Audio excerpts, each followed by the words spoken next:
I speak to you in the name of the one holy and living God. Please sit.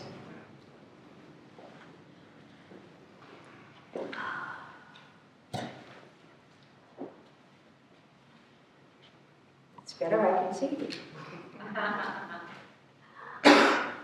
In the beginning was the Word, and the Word was with God, and the Word was God. And of the Word were all things created. It's all about the creating power of words.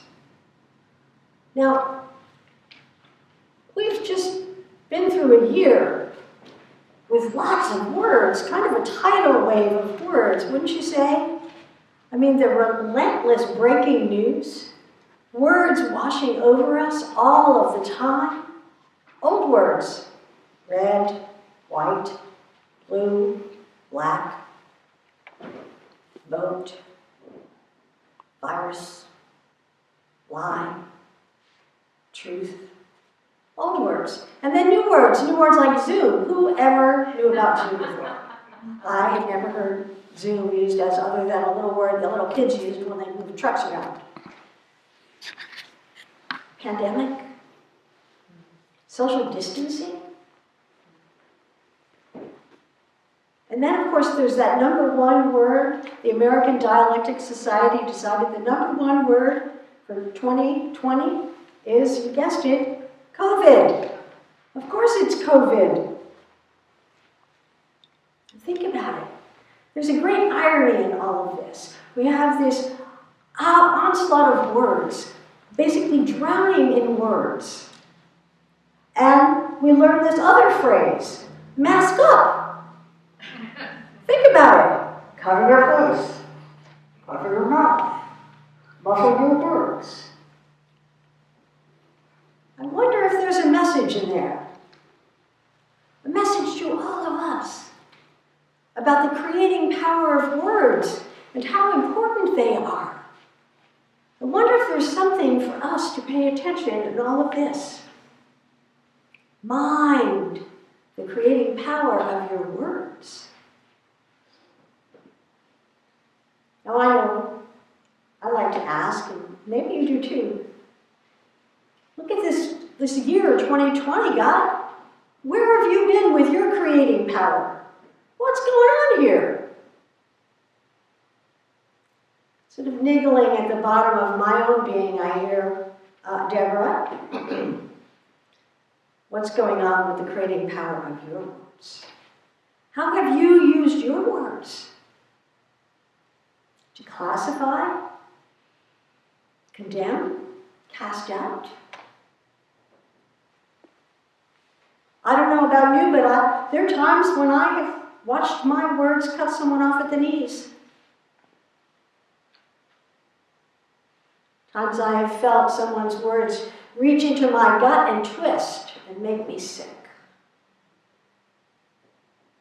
And on the other hand, there are times when I've heard words that have been like steel being poured into my spine to help me stand taller in the midst of hard things.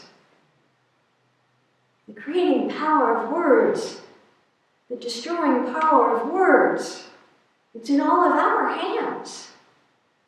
It's in all of our mouths.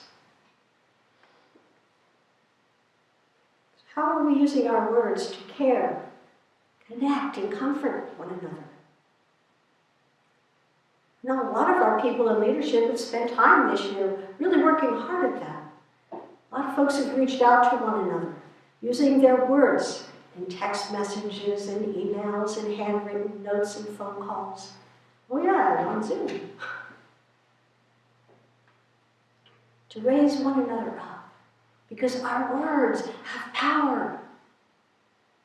We must be mindful of how we're using our words to create or to destroy. You know, on Christmas Eve, I preached about the incarnation depending upon us all becoming fully human. So what do we do to become fully human? I believe one thing that we could all do is make a commitment to mind our words. was driving back from Scottsdale last night actually, and I realized I needed to get some gas, so I pulled off of exit 194 on I-10, went to the very first gas station that I saw, zoomed up to the gas pump, because I just really wanted to get home, and leapt out of the car, and there was this note on the gas tank, and it said, "Please pay cash inside." Really?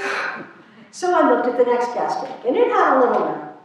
And then the other row of gas tanks, they all had the little note. I was not amused. I was actually incredibly annoyed. Thought, really?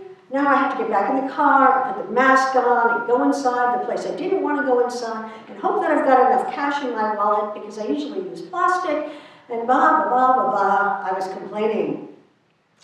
So I walked into the little, service area, and up to the person, and on the way I noticed, oh, there's no one in front of me. Okay, that's good. That was the good news so far. And I walked up to the gentleman behind the register, and I said, "What's the story with the gas pumps?" And he said, "Oh, this is my first day back after 2 weeks away, and nothing's working." And I said, "That's too bad. It probably feels really bad to have a hard landing after 2 nice weeks away." And he said, "Well, I had to use up all my vacation time and sick time to have surgery on my hip." Suddenly my mood was changing. "Oh, really? Yeah, they took this tumor out of my hip." "Well, you're here, you're standing, how is that for you?" "Well, it's sort of tiring, but I'll be okay." "Well, I'm glad to hear that." Meanwhile, we exchanged money and change. He hands me a receipt, he looks me in the eye and says, "God bless you." And I walked out of there thinking, wow, he used his words to bless me. And I went in there with words that were not very kind. Fortunately, I didn't use them, but that's what was running around in my head.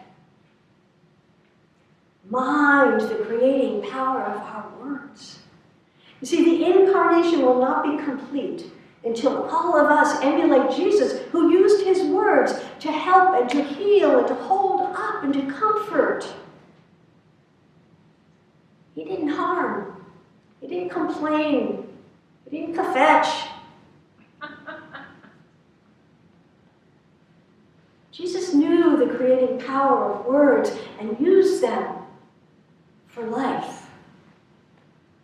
Dear people of God, I invite you to join me this year, learning and refining how we will use the creating power of our words to breathe life into the Christmas promise of hope for all people. Amen. Our call to action aimed at what is right is probably not going to be a big surprise this morning. I'd like to invite you to spend this week just minding the creating power of your words. Just spend time noticing when you speak how what you say impacts the people to whom you speak. You might also notice how other people's words affect you. Okay, thank you.